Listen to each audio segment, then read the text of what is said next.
देखे काटवा साइड ना गेम ही काटवा साइड देखे काटवा ना। তো চলিয়ে শুরু করতে হ্যাঁ। গুড মর্নিং ভিউয়ার, তোমরা কেমন আছো? আশা করি তোমরা অনেক ভালো আছো। আমি আর রাহুল দা দুইজন মিলে কোথায় যাচ্ছি, চলো এই ভিডিওর মধ্যে তোমরা সব কিছু জানতে পারবা। তোমরা ভিডিওটা শুরু থেকে শেষ অবধি দেখো, তারপরে তোমরা অনেক কিছু জানতে পারবা। আর তোমরা দেখতে পাচ্ছ এইটুকু ভালোবাসা পেলে তোমাদের থেকে আমরা ধন্য। আর পিছনের দাদাটাও দেখো হাই করে দিল। আর আমরা রতুয়া স্ট্যান্ডে যত বাড়ি আসি রাহুল দার সাথে, মানে প্রত্যেক বাড়ি জামে পড়ে যায়। যাওয়ার টাইম হয় না কেন, বাড়ি নাচার টাইমে হয়, মানে সেম সিচুয়েশন হয় রাহুল দার সাথে আসলে, মানে আমরা জামে পড়ে যাই। তো চলো এই বড় গাড়িটা সরলে আমরা বেরিয়ে গেলাম আস্তে আস্তে করে। এই আস্তে আস্তে বেরাবার সাথে সাথে আমরা আমাদের দুইজনের মানে ভিডিও বানাবার কোনো প্ল্যান ছিল না বন্ধুরা। মানে হঠাৎ আমি ফোন করলাম রাহুল দাকে, বললাম চলো আমার মানে জামাইদার বাড়ি যাবো। क्या बात कर रहे हैं? ভাগনাকে অনেক দিন থেকে দেখিনি, ও দেখে আসি। अभी की होता है এখন 10টা সাইড দেখে কাটवा साइड ना गेम ही काटवा साइड দেখে কাটवा ना। कौन है ये लोग? কিন্তু মানে গাড়ি চালাচ্ছে ভাই, কি বলবো, দেখে সাইডও কাটছে না। এই বড় গাড়ি কি না, এটাই সমস্যা, এটাই প্রবলেম।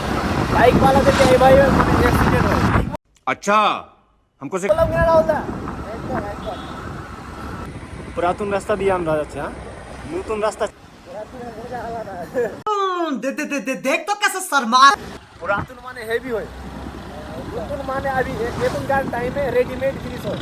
जोर जोर से बोल के लोगों को स्कीमें बता दे। তাহলে চলো যাই হোক না কেন রাস্তায় আমি রাহুল দাকে বলেছিলাম কি আমার ভাগনাকে অনেক দিন থেকে দেখিনি, আর চলো তোমার ভিডিও করা হয়ে যাবে। তো দেবপুরে আমার জামাইদার বাড়ি আছে, রাহুল দার মানে কিভাবে রাহুল দা বললো চলো তাহলে আমার ভিডিও করা হয়ে যাবে। তো আমরা লোকেশনটা খুঁজবো, আর চলো এই ভিডিওর মধ্যে তোমরা জানতে পারবা কোন লোকেশনে আমরা গিভের ভিডিও করছি। जोर जोर से बोल के लोगों को स्कीमें बता दे। আর ফাইনালি বন্ধুরা আমরা দেবপুর পার করে মানে দুর্গাপুর ঢুকে গেছি। আর দুর্গাপুর ঢোকার সাথে সাথে আমরা লোকেশন মানে খুঁজছিলাম কোন লোকেশনে ভিডিও করলে ভালো হবে।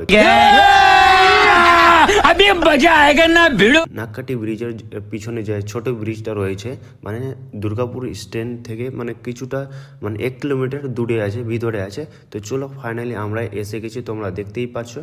আর দেখো লোকেশনটা কেমন আছে, কেমন রয়েছে। তো চলো আমরা দুই বন্ধু মিলে দেখি লোকেশনটা কেমন আছে। তো রাহুল দা বললো কি খুব ভালো লোকেশন আছে। তো চলো এইখানেই মানে গিভের ভিডিওটা করা যায়। আমরা গিভের ভিডিও করার সাথে সাথে আপলোড করছিলাম, আর হঠাৎ করে মানে একটা দাদা চলে এসেছিল, মানে কাঠিয়ারে ছিল। সেই গিভের রাস্তাতে হঠাৎ দেখা হয়ে গেল, তাই জন্য ওই উইনার হয়ে গেছে। দেখতে পাচ্ছ আরো একজন এসে গেছে, দেখতে পাচ্ছ রাহুল দার ফ্যান ফলোয়ার্স অনেক হয়ে গেছে, তো প্রচুর হয়ে গেছে, কি বলবো, আল্ট্রা প্রো লেভেলের ভাই। তো চলো আমরা বেশিক্ষণ লেট করব না, আর এখান থেকে বেরিয়ে গেলাম তাড়াতাড়ি। কিসের জন্য বেরালাম তাড়াতাড়ি? রমজানের মাস আছে, আর আমরা রোজা, হ্যাঁ বন্ধুরা আমরা রোজা নামাজ তারাবি সব কিছুই করি।